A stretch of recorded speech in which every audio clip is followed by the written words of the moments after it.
الله تعالی پیغمبر علیه الصلاۃ والسلام ته و اقیم الصلاۃ المنز کوا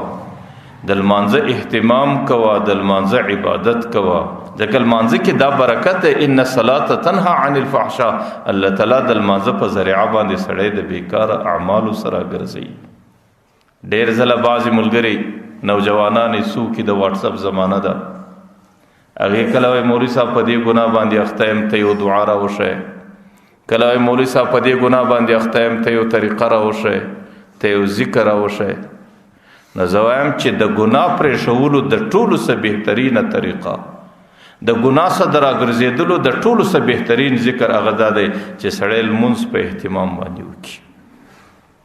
بیا خاص کر د هغې دپاره یوه نسخه دا ده چې څلوېښت ورځې د دی لمونځ په تکبیر اولا او په جماعتو په ښه طریقه باندې وکړي بیا به د هغې ګناه څخه دته توبه کښل اسانوي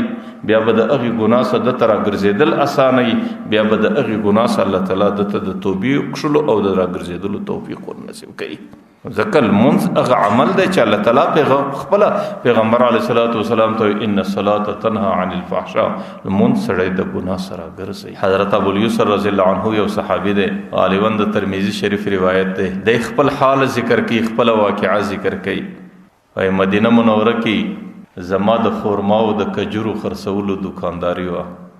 دې دوران کې یو زنانه راله چې هغې ته الله تعالی حسن او جمال ورکړی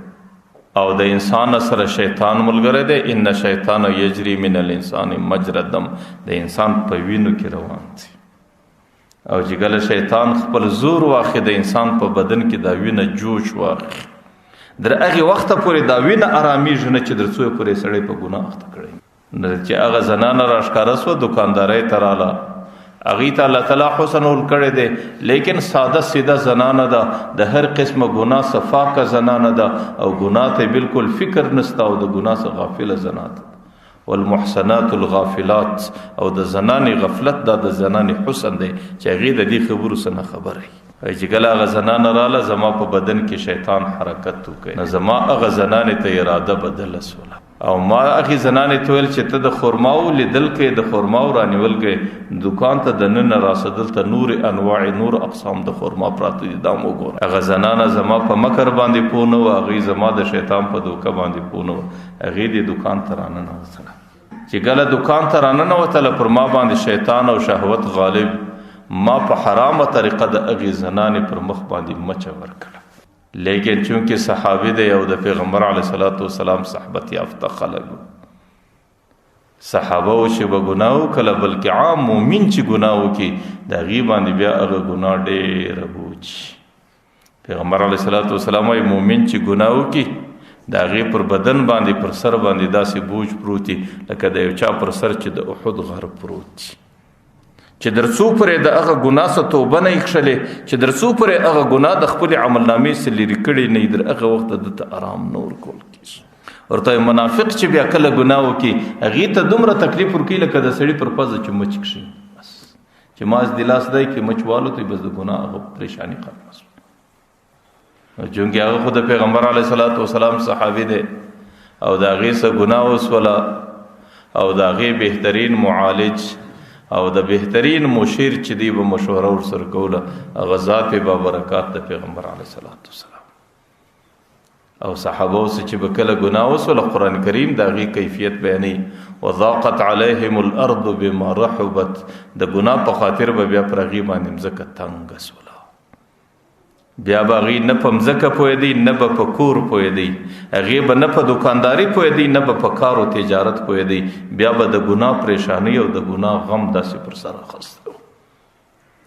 آخر به داسې وضاقت قرآن کریم وضاقت علیهم انفسهم بیا به پر دې باندې خپله نفستنګي راتله د خپله ځانه څه به بیزار و د خپلې زندګۍ څه به بیزار و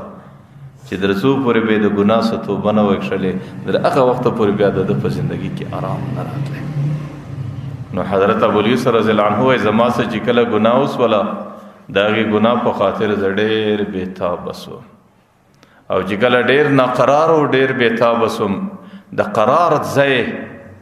او د علاج ځای او د خلاصون ځای هغه د پیغمبر علیه الصلاۃ والسلام ذات با برکاتو په منډه رالم پیغمبر علیه السلام ته د الله رسوله هلکتو زه خو تباه سوم زه خو هلاک سوم پیغمبر علیه السلام راته ورته څنګه هلاک سوی؟ ماره ورته چې د پلانکې زنانې ته په دوکه کې د هغې سره داسې عمل راسوس.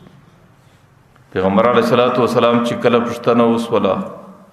نو هغه زنانه د یو مجاهد زنانه وه. هغه مجاهد په جهادي سفر کې تللی و او پیغمبر علیه السلام چې به کوم څوک په جهادي سفر کې تللی نو د پاته خلکو ته به د کور حفاظت پر ذمه ورکوي چې د مجاهد د کور حفاظت به تاسو کوئ. د دسه چې کله په هغې کې خیانت سوی و پیغمبر علیه السلام په ډېر تعجب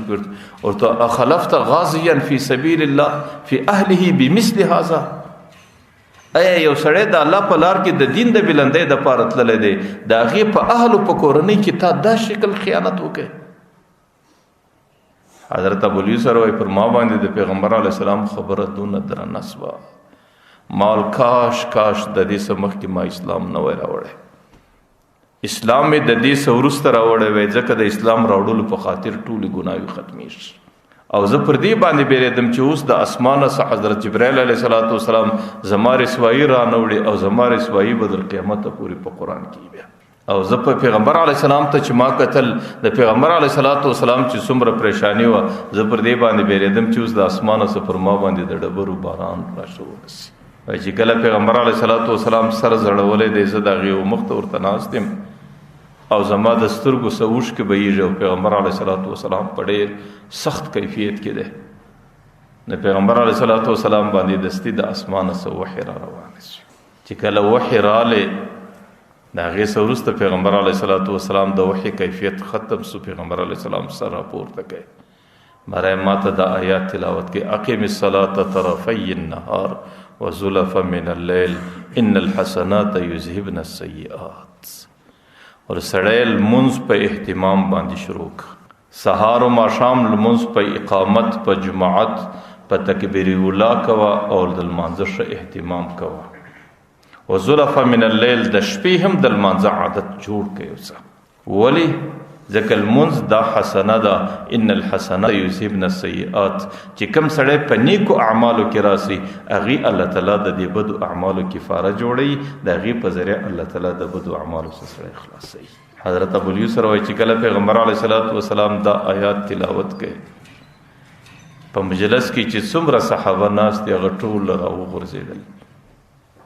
مره هر صحابي ناره کې هذا خاصه له یا رسول الله ام لعامه المسلمین؟ ایا دا حکم صرف د ابواليسر دپاره الله راواستوي چې د هغې څه ګناه وسي لمونځ وکړي او بیا په لمانځه سره الله تعالی هغه ګناه ختموي؟ ام لعامه المسلمین که دا حکم د عامو مسلمانانو دپاره دی؟ نه پیغمبر علیه السلام ورته بل لعامه المسلمین. الله تعالی د عامو مسلمانانو دپاره دا قاعده بیان کړې ده چې کم سړی څه ګناه وسي او د ګناه کفاره کول غواړي نو بیا د ورځې لمنځونه کوي او د شپې د لمنځونه کوي او هغه لمانځه په ذریعه به الله تعالی دا حسنات دي د هغې حسناتو په ذریعه به د ژوندګۍ او د عمل نامې څه سیئات ختموي.